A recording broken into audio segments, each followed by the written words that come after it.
দর্শক আসসালামু আলাইকুম, স্বাগত জানাচ্ছি আমাদের বিশেষ প্রতিবেদনে।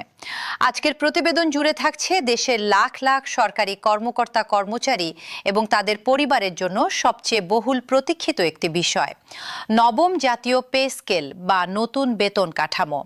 দীর্ঘ 11 বছরের অপেক্ষার পর অবশেষে এই বেতন কাঠামো বাস্তবায়নের পথে সরকার এখন কত দূর এগিয়েছে, সর্বশেষ কি সিদ্ধান্ত হয়েছে, কবে থেকে এটি কার্যকর হবে এবং কর্মচারীদের বেতন কত বাড়তে পারে, এই সবকিছু নিয়েই আজকের বিস্তারিত আয়োজন।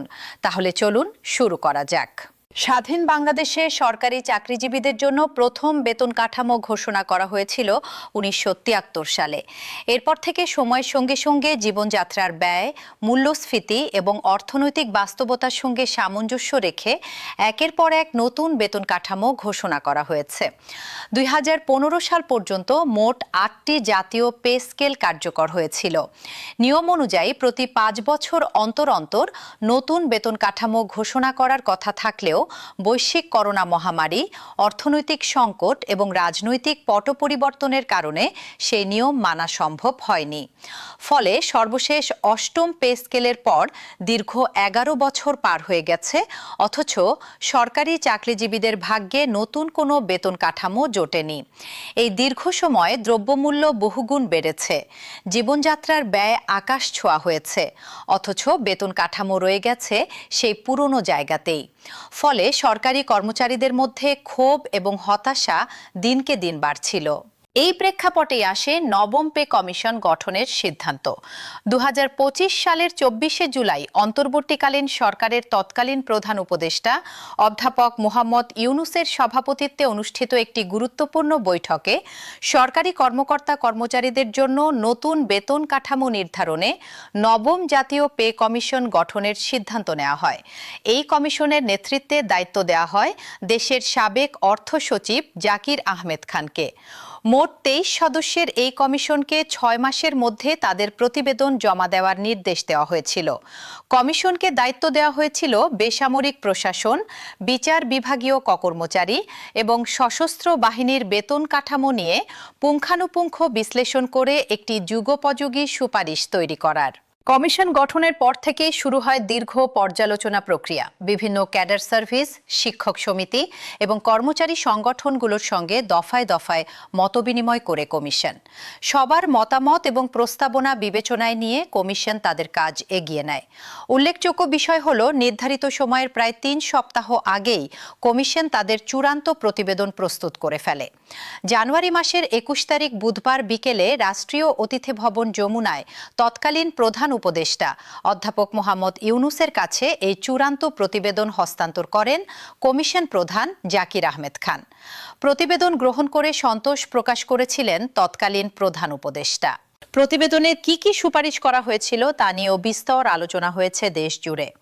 সরকারি সূত্র এবং কমিশনের সঙ্গে সংশ্লিষ্টদের বরাত দিয়ে জানা যায়, 2015 সালের 8ম পে স্কেলের তুলনায় মূল বেতন উল্লেখযোগ্য হারে বাড়ানোর সুপারিশ করা হয়েছে। কিছু প্রস্তাবনায় বলা হয়েছে সর্বনিম্ন মূল বেতন 20,000 থেকে 35,000 টাকা এবং সর্বোচ্চ গ্রেডে মূল বেতন 1,60,000 টাকা পর্যন্ত নির্ধারণের কথা। এছাড়াও কমিশনের সুপারিশে ছিল বন্ধ হয়ে যাওয়া টাইম স্কেল এবং সিলেকশন গ্রেড পদ্ধতি পুনর্বহাল করা, পেনশন গ্র্যাচুইটির হার 1 টাকার বিপরীতে 500 টাকা নির্ধারণ করা এবং অবসরপ্রাপ্তদের জন্য শতভাগ পেনশন সুবিধা চালুর প্রস্তাব। প্রতিবেদন জমা হওয়ার পর শুরু হয় দ্বিতীয় ধাপের কাজ। সরকারের উচ্চ পর্যায়ে গঠিত হয় একটি 10 সদস্য বিশিষ্ট বিশেষ কমিটি, যাদের কাজ ছিল কমিশনের সুপারিশগুলো যাচাই বাছাই করা এবং বাস্তবায়ন যোগ্যতা পরীক্ষা করা। পরবর্তীতে মন্ত্রিপরিষদ সচিবের নেতৃত্বে গঠিত হয় আরও একটি উচ্চ পর্যায়ের কমিটি, যারা বেসামরিক প্রশাসন, জুডিশিয়াল সার্ভিস এবং সশস্ত্র বাহিনীর বেতন কাঠামো পুঙ্খানুপুঙ্খভাবে বিশ্লেষণ করে চূড়ান্ত সুপারিশ তৈরির কাজ করে। এই পর্যায়ে সবচেয়ে বড় প্রশ্ন হয়ে দাঁড়ায়, এত বিপুল অর্থের সংস্থান কিভাবে হবে? কারণ নতুন পে স্কেল বাস্তবায়নের জন্য প্রাথমিক হিসেবে প্রয়োজন হবে প্রায় 40,000 কোটি টাকার মতো বিশাল অঙ্ক। অথচ দেশের সামগ্রিক অর্থনৈতিক পরিস্থিতি, রাজস্ব আদায়ের চ্যালেঞ্জ এবং অন্যান্য জরুরি খাতে ব্যয়ের চাপ বিবেচনায় নিয়ে সরকারকে বেশ কঠিন সিদ্ধান্ত নিতে হয়েছে। জানা গেছে এই বিপুল অর্থের একটি বড় অংশ ইতিমধ্যেই অন্যান্য গুরুত্বপূর্ণ ও জনকল্যাণমূলক খাতে বরাদ্দ করার সিদ্ধান্ত হয়ে গেছে, যার পরিমাণ ৩৯,০৩৮ কোটি টাকার কাছাকাছি। ফলে অর্থ মন্ত্রণালয় এবং জাতীয় রাজস্ব বোর্ডের সামনে চ্যালেঞ্জ দাঁড়িয়েছে কিভাবে এই বিশাল ব্যয়ের ভার সামলে পে স্কেল বাস্তবায়ন করা যায়। এই প্রেক্ষাপটে ২০২৬ সালের মে মাসে আসে একটি গুরুত্বপূর্ণ মোড়। মে মাসের ১৩ এবং ১৪ তারিখ বুধবার এবং বৃহস্পতিবার সচিবালয়ের মন্ত্রিপরিষদ বিভাগে টানা ২ দিনের বাজেট সংক্রান্ত উচ্চ পর্যায়ের ধারাবাহিক বৈঠক অনুষ্ঠিত হয়। এই বৈঠকে অর্থমন্ত্রী নতুন পে স্কেলের রূপরেখা, খাতভিত্তিক বরাদ্দ এবং জাতীয় রাজস্ব বোর্ডের কর আহরণের সার্বিক চিত্র তুলে ধরেন। সব দিক পর্যালোচনা করার পর সরকারের সর্বোচ্চ পর্যায় থেকে নতুন বেতন কাঠামো চালুর বিষয়ে চূড়ান্ত সম্মতি আসে।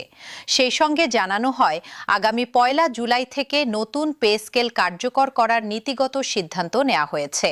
তবে এখানেই একটি গুরুত্বপূর্ণ বিষয় লক্ষণীয়। সরকারের উপর বাড়তি আর্থিক চাপ এবং মূল্যস্ফীতির ঝুঁকি বিবেচনায় নিয়ে সিদ্ধান্ত হয়েছে নতুন পে স্কেল একবারে পুরোপুরি কার্যকর না করে ধাপে ধাপে বাস্তবায়ন করা হবে। মোট ৩টি ধাপে এই বাস্তবায়ন প্রক্রিয়া সম্পন্ন হওয়ার পরিকল্পনা নেওয়া হয়েছে।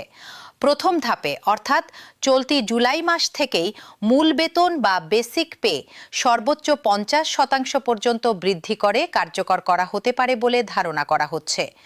বাকি অংশ পরবর্তী ২ ধাপে ক্রমান্বয়ে বাস্তবায়িত হবে বলে সংশ্লিষ্ট সূত্রগুলো জানিয়েছে।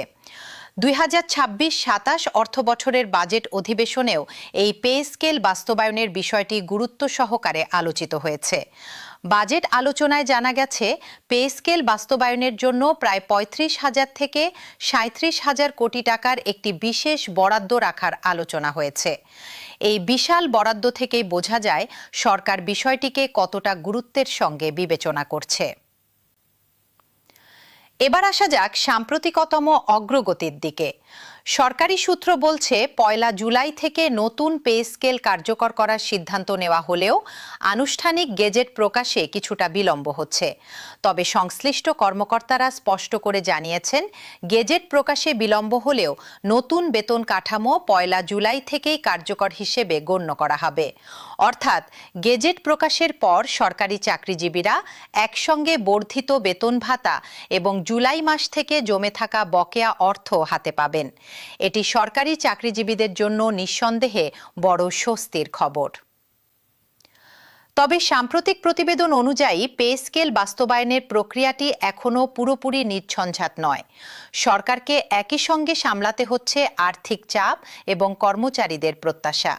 জানা গেছে ক্ষমতাচ্যুত সাবেক সরকার বারবার নতুন পে স্কেল দেওয়ার প্রতিশ্রুতি দিলেও বাস্তবে তা না দিয়ে প্রথমে মহার্ঘ ভাতা এবং পরবর্তীতে সেটিকে প্রণোদনার আকারে।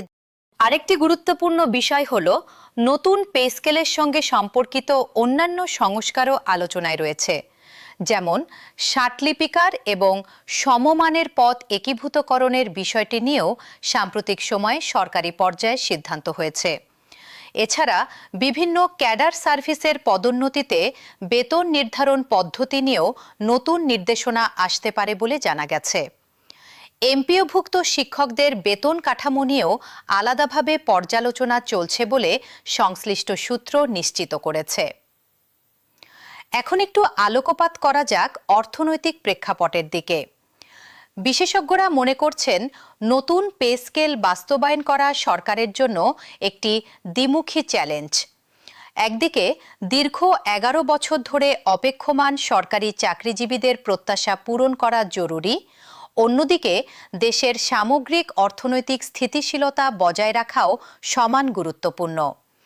একবারে বিপুল অঙ্কের বেতন বৃদ্ধি কার্যকর হলে বাজারে মুদ্রাস্ফীতির চাপ বাড়ার আশঙ্কা থেকেই যায়। এই কারণেই সরকার ধাপে ধাপে বাস্তবায়নের পথ বেছে নিয়েছে বলে অর্থনীতিবিদদের অভিমত। সব মিলিয়ে বলা যায় নবম জাতীয় পে স্কেল নিয়ে দীর্ঘ প্রতীক্ষার অবসান এখন সন্নিকটে।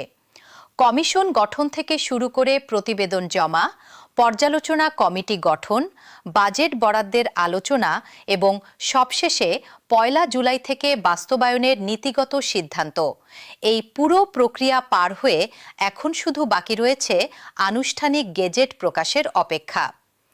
যদিও নির্দিষ্ট ব্রেড ভিত্তিক পূর্ণাঙ্গ বেতন হার এবং অন্যান্য সুযোগ সুবিধার বিস্তারিত চিত্র স্পষ্ট হবে গেজেট প্রকাশিত হওয়ার পরই, তবে সার্বিক পরিস্থিতি বলছে সরকারি চাকরিজীবীদের জন্য সুখবর আসতে যাচ্ছে খুব শীঘ্রই। আমাদের পক্ষ থেকে চেষ্টা থাকবে এই বিষয়ে যে কোনো নতুন তথ্য এবং সরকারি ঘোষণা আপনাদের কাছে সবার আগে পৌঁছে দেওয়ার। নবম পে স্কেল সংক্রান্ত পরবর্তী কোনো বড় আপডেট এলেই আমরা আবার আপনাদের সামনে হাজির হব বিস্তারিত প্রতিবেদন নিয়ে। আজকের প্রতিবেদন এ পর্যন্তই।